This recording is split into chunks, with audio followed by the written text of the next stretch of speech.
ke pertanyaan yang berikutnya. Ini dari Sahda di Batang Toru. Kita masuk ke pertanyaannya sahabat Kis. Bagaimana hukumnya Ustadz jika kita garuk-garuk dalam keadaan sholat lebih dari 3 kali gerakan? Batalkah sholatnya Ustadz? Karena saya pernah mendengar ada yang berkata kalau lebih dari 3 kali kita garuk-garuk, sholat kita akan batal. Mohon penjelasannya Ustadz. Terima kasih Mbak Alisa dan terima kasih pada Sahda, penanya kita dari Batang Toru, yang bertanya bagaimana hukumnya kalau di dalam sholat itu kita bergerak-gerak lebih daripada 3 kali. Di dalam mazhab Syafi'i dikatakan bahwa orang yang bergerak-gerak ketika dalam sholat lebih dari 3 kali berturut-turut maka dianggap batal sholatnya. Jadi kalau begitu Ustaz, bagaimana cara mensiasatinya begitu? Kan ini udah kepala gatal atau tangan gatal karena digigit nyamuk. Maka bolehkah kita menggaruk tangan atau kepala yang gatal? Itu boleh. Tetapi dengan cara misalnya menggaruknya tidak langsung berturut-turut. Garuk sekali misalnya kan, ya diam lagi, garuk sekali, diam lagi gitu. Jadi boleh menggaruk tetapi tidak dengan berturut-turut. 3 kali berturut-turut gitu. Artinya ada jeda di antara garukan pertama, kedua, ketiga. Tidak langsung 3 kali begitu. Lebih dari 3 kali gitu kan. Itu salah satu cara agar kita bisa menggaruk gitu. Tapi ada juga mazhab lain yang berpendapat bahwa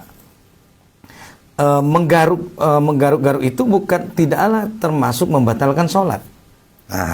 Misalnya dengan hanya menggerakkan jari. Karena dianggap ada sebagian ulama berpendapat bahwa jari bukanlah termasuk anggota yang bisa membatalkan sholat.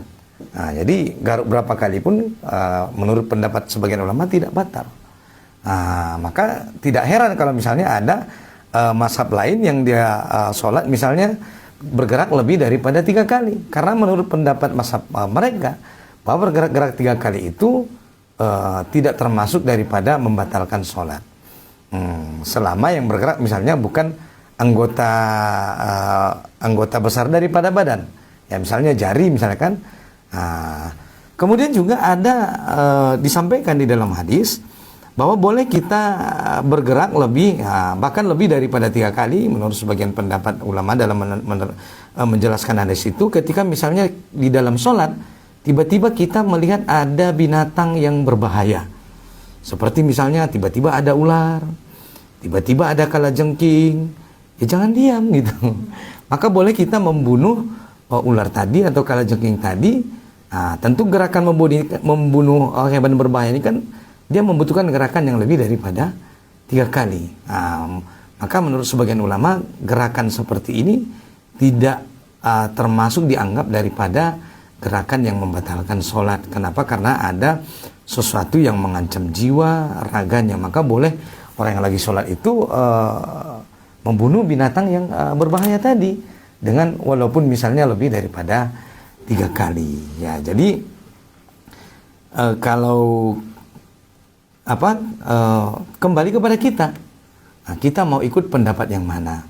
Kita apakah mau ikut pendapat yang mengatakan bergerak lebih daripada 3 kali itu adalah batal sholat? Silahkan. Ada pendapat yang mengatakan bergerak daripada 3 kali itu tidak sempat membatalkan sholat. Maka ini dua-duanya adalah boleh-boleh saja di dalam agama kita gitu kan. Cuma memang mari kita lihat mana pendapat yang paling kuat menurut kita, maka kita ikutilah pendapat itu. Mudah-mudahan insya Allah ibadah-ibadah kita ini adalah ibadah-ibadah nanti yang diterima oleh Allah Subhanahu wa Ta'ala, yang tidak sampai terkategori batal sehingga ibadah itu harus diulang lagi dari awal. Kalau kita ikut pendapat yang mengatakan bahwa bergerak lebih daripada 3 kali membatalkan sholat, maka ulangilah kembali sholat itu agar sholat kita itu berterima di hadapan Allah Subhanahu wa Ta'ala. Kenapa? Karena kita mengikuti pendapat yang tadi. Jangan pula pendapat ini dicampur-campur misalnya. Hari ini dia ikut pendapat yang tidak batal, besok dia ikut pendapat yang batal. Ini dilarang. Dilarang berbuat seperti itu. Berarti dia mencampur adukkan hukum-hukum daripada hukum-hukum Allah Subhanahu wa Ta'ala. Artinya ada orang dia yang memilih, saya pilih yang mudah-mudahnya saja misalnya kan. Saya, itu nggak boleh. Kalau misalnya dia ikut pendapat yang tadi menganggap batal, maka udah ikut pendapat itu saja. Kalau dia ikut yang pendapat tidak batal, maka ikut pendapat itu saja. Jangan dicampur-campur. Nah, maka insya Allah dengan begitu, ibadah-ibadah kita akan diterima oleh Allah Subhanahu Wa Taala. Barakallahu fikum. Demikian. Tapi kalau di kita sendiri itu yang mana Ustaz? Yang kita ikuti? Kalau pendapat di kita, ya mazhab Syafi'i adalah yang mengatakan bergerak daripada 3 kali berturut, lebih daripada 3 kali berturut adalah membatalkan sholat. Nah, gitu ya. Itu pendapat yang kita umum pakai di sini. Nah, begitu. Nah, tapi kalau ke daerah lain mungkin nanti ke Madinah atau ke Makkah mungkin barangkali akan bisa melihat ada yang bergerak ya berbeda faham. Ada yang lebih daripada 3 kali sambil betul-betulkan serbannya tetap lagi lanjut sholat begitu. Ah, itu dia mengikuti pendapat imam yang lain gitu. Tapi itu juga tidak salah gitu ya. Ya itu yang bisa jelaskan. Tergantung kitanya sendiri. Iya, tergantung kita mau ikut pendapat ulama yang mana gitu. Baiklah Ustaz, kalau misalnya ini Ustaz, kalau misalnya kan kita kadang wudhu, kita enggak berkumur-kumur gitu Ustaz. Kadang ada tinggal di sela-sela kita makanan, waktu kita sholat ada muncul tuh makanan. Itu gimana Ustaz? Boleh nggak sih langsung kita ambil aja atau ada cara khususnya? Iya, boleh kita keluarkan dari mulut kita mungkin dengan lidah, kemudian diambil dengan tangan. Nah, jangan sampai tertelan. Sebab kalau tertelan berarti kita makan dalam keadaan sholat. Nah, makan dalam keadaan sholat adalah membatalkan sholat. Nah, maka itu kita disunnahkan ketika berwudu untuk berkumur-kumur. Atau ikut sunnah Nabi, yaitu dengan bersiwak. Sebagaimana kata Rasulullah SAW, laula an asukku ala ummati lau amartuhum bisiwak. Kalau mungkin karena aku tidak takut umatku ini keberatan, maka pastilah umatku ini akan kuperintahkan setiap kali atau setiap waktu untuk bersiwak. Kalau mungkin sekarang ada orang yang bergosok gigi misalnya kan, kalau nggak ada siwak, tetapi di sini gampang kita sekarang mendapatkan siwak, ya kan, siwak. Maka bersiwak itu adalah sunnah daripada Rasulullah, agar kalau ada misalnya makanan-makanan yang menempel sebelum kita sholat kita bersiwak, ditambah lagi tadi dengan kumur-kumur, maka tidak sempat nanti kita kejadian menelan sisa makanan yang menempel di gigi sehingga bisa membatalkan sholat. Jadi kalau ada sisa-sisa makanan pas lagi sholat kemudian dia terasa agak keluar, maka tidak ada salahnya dikeluarkan saja. Bisa diambil dengan tangan dengan gerakan yang tidak sampai berturut-turut 3 kali, atau juga bisa dikeluarkan dengan lidah kemudian dikeluarkan ke sebelah kiri daripada kita. Maka dengan begitu kita terhindar daripada terkategori batal ibadah sholatnya. Demikian. Maka boleh saja diambil. Baik Ustaz, ini pertanyaan yang berikutnya dari Bang Cepis Penyangga. Izin bertanya Ustaz, katanya hanya umat Rasulullah yang masuk surga. Kalau begitu mengapa Allah menurunkan kitab Taurat, Zabur dan Injil, dan yang pertama kali dihisab adalah sholat? Jadi bagaimana dengan agama-agama yang lain yang tidak sholat? Apakah langsung ke neraka? Mohon penjelasannya Ustaz. Iya, terima kasih kepada Bang Cepis di Penyanggar, mendengar setia obat hati dan sentuhan kolbu yang dirahmati Allah Subhanahu Wa Taala. Sehat selalu Bang Cepis. Bagaimana dengan ada yang mengatakan bahwa hanya umat Nabi Muhammad SAW yang masuk surga. Kalau begitu bagaimana dengan umat-umat yang lain? Bagaimana dengan umat yang menerima kitab Taurat, Zabur, Injil, Al-Quran? Jawabannya adalah bahwa seluruh umat-umat yang beriman kepada Allah dan Rasulnya, baik itu kepada Nabi Musa, Nabi Isa, Nabi Yunus, Nabi Nuh, selama mereka beriman kepada Allah dan Rasulnya, mendirikan sholat, membayar zakat, mengerjakan segala apa yang diperintahkan oleh Allah dan meninggalkan segala yang larangannya, maka insya Allah kelak di hari akhirat mereka juga akan sama-sama memasuki surga Allah Subhanahu Wa Taala sebagaimana kita umat Muhammad Sallallahu Alaihi Wasallam. Jadi pendengar sentuhan kolbu, yang masuk surga nanti di hari akhirat bukan hanya umat Nabi Muhammad, tapi juga umat-umat nabi-nabi yang lain. Umat daripada 25 nabi dan rasul itu juga nanti akan masuk surga kalau mereka beriman kepada Allah, menjalankan segala apa yang diperintahkan Allah, baik itu sholat, baik itu membayar zakat, meninggalkan segala perbuatan dilarang oleh Allah, maka semua mereka akan masuk surga Allah Subhanahu Wa Taala, kecuali mereka yang tidak mau beriman dan orang yang engkar, orang yang enggan untuk masuk surga Allah Subhanahu Wa Taala. Oleh karena itu, semua umat-umat Nabi itu selama mereka beriman di zaman dahulu, mereka akan masuk surga Allah.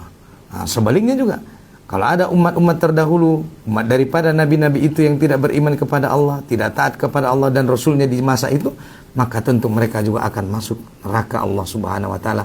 Sebagaimana umat Nabi Muhammad SAW juga nanti akan ada yang terlebih dahulu masuk neraka Allah Subhanahu wa Ta'ala. Oleh karena itu, siapapun di antara umat nabi-nabi itu yang beriman, pasti kelak mereka akan dimasukkan oleh Allah Subhanahu wa Ta'ala, dibalas dengan surganya. Sebab kalau tidak begitu berarti sebagaimana tadi kita katakan, berarti Allah zalim kepada hambanya, Allah mengingkari janjinya. Padahal Allah Subhanahu wa Ta'ala tidak mungkin mengingkari janjinya bahwa siapapun di antara hamba-hambanya yang beriman dan beramal soleh, maka pasti dibalas dengan surga Allah Subhanahu wa Ta'ala. Surga jannatun tajri min tahtihal anhar, surga yang mengalir di bawahnya sungai-sungai. Kata Allah, surga itu khalidina fiha abada, insya Allah mereka kekal selamanya di surga Allah Subhanahu wa Ta'ala. Begitu jawaban yang bisa kita jelaskan kepada Bang Cepis di Panjanggar. Mudah-mudahan bisa terjawab. Barakallahu fikum. Berarti ini Ustaz yang maaf nih yang non muslim gitu Ustaz, tapi mereka langsung gitu ya Ustaz, atau mereka dihisab juga gitu Ustaz? Iya, baik orang Islam ataupun yang tidak Islam, semuanya akan dihisab oleh Allah Subhanahu wa Ta'ala kelak di hari akhirat. Langsung gitu ya Ustaz. Soalnya kan Ustaz kalau di media-media sosial katanya langsung gitu gitu Ustaz. Berarti dihisab dulu. Iya, dihisab dulu amal-amalnya, ditunjukkan catatan amalnya. Nah, karena nanti di hari akhirat ada orang yang menerima catatan amal baik, ada yang menerima catatan amal buruk. Nah, kalau dia adalah hamba Allah yang tidak beriman, maka terlebih dahulu dia harus ditunjukkan kepadanya catatan amal-amal buruk dia. Inilah amal-amalmu ketika dulu kau di dunia. Oleh sebab tidak ada amal soleh, tidak kau beriman kepada Allah dan Rasul-Rasulnya, maka dengan itu rasakanlah azab neraka yang membakar. Nah, terlebih dahulu mereka dihisab, dihitung amalnya, barulah nanti Allah memberikan balasan bagi mereka. Apakah mereka memperoleh balasan kebaikan ataukah balasan keburukan. Tetapi sebagaimana Allah sampaikan di dalam ayatnya, bahwa orang-orang yang tidak beriman kepada Allah dan Rasulnya, pastilah mereka berada di neraka jahanam, dan mereka selamanya berada di sana khalidina fiha abada. Sebagaimana orang-orang beriman juga nanti akan berada di surga Allah selama-lamanya. Maka demikian Mbak Anissa. Ini Ustaz kayaknya pertanyaan yang terakhir dari Alisa nih Ustaz. Ya, silakan. Nah Ustaz, sebaiknya itu sholat hajat ini dilakukan jam berapa sih Ustaz?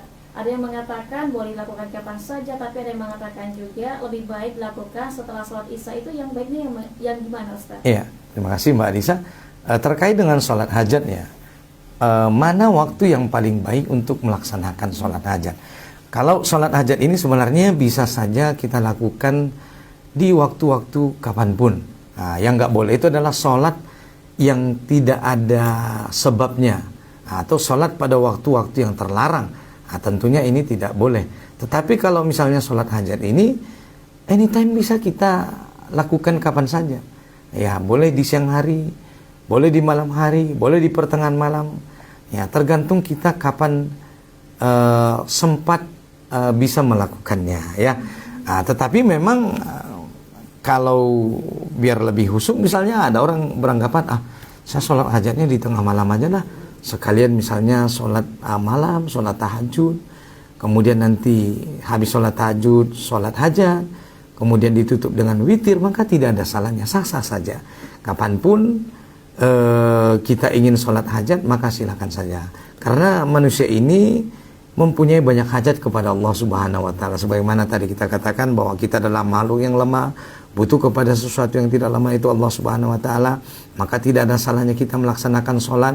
Di dalam sholat itu kita menumpahkan segala ingin hati kita, rasa kita kemauan kita tadi.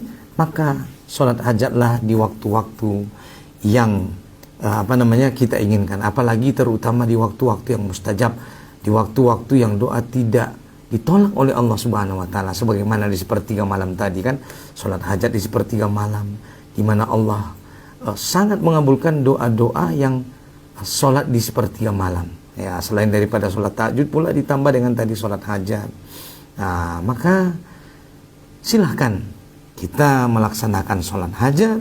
Mudah-mudahan Allah Subhanahu wa Ta'ala mengabulkan segala niat dan keinginan kita, yang insya Allah Dengan begitu kita menjadi hamba-hamba yang bersyukur di hadapan Allah Subhanahu wa taala, hamba yang abadan syakuro, hamba yang jumlahnya tidak banyak di dunia ini, karena hanya sedikit hamba-hamba Allah yang bisa bersyukur kepada Allah Subhanahu wa taala. Kenapa? Karena lebih banyak hamba yang mengeluh, hamba yang ingkar nikmat kepada Allah. Mudah-mudahan semua kita pendengar sentuhan kolbu adalah hamba-hamba yang bersyukur abadan syakuro. Demikian Mbak Anissa. Baiklah Ustaz, terima kasih banyak untuk jawabannya Ustaz. Terakhir mungkin ini tentang closing kita Ustaz. Apa lagi mau disampaikan Ustaz tentang tema kita pada malam hari ini? Ya, pendengar sentuhan kolbu yang dirahmati Allah Subhanahu wa taala, karena kita sudah sampai di penghujung waktu, tak terasa waktu jualah yang memisahkan kita, maka sebagai closing statement kita pada malam hari ini, dengan memahami potensi yang kita miliki, baik itu kebutuhan jasmani, begitu juga dengan naluri tadi, ada naluri mempertahankan diri, naluri meneruskan keturunan, naluri beragama, maka mudah-mudahan kita bisa menjalani kehidupan ini, mengerti bagaimana potensi diri kita, sehingga kita tahu mengendalikan diri, memahami apa-apa yang perlu dan tidak perlu, dan ini semakin membuat kita lebih bertakwa, bisa taat, bisa menyesuaikan kehidupan kita antara dunia dan akhirat kita, sehingga kita sebagai hamba Allah Subhanahu wa taala tetap beribadah kepada Allah dalam keadaan sehat walafiat,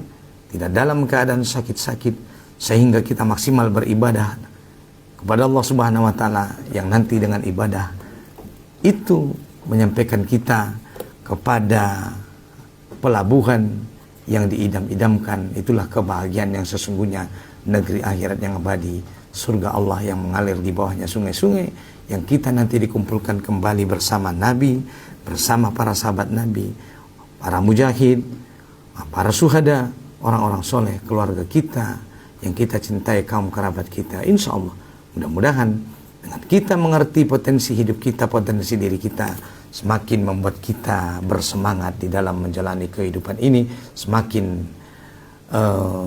positif, semakin termotivasi lagi untuk beramal soleh sebanyak-banyaknya. Mudah-mudahan kita semua dalam rahmat dan lindungan Allah Subhanahu wa taala. Demikian Mbak Alisa sebagai closing statement kita pada malam hari ini. Barakallahu fikum.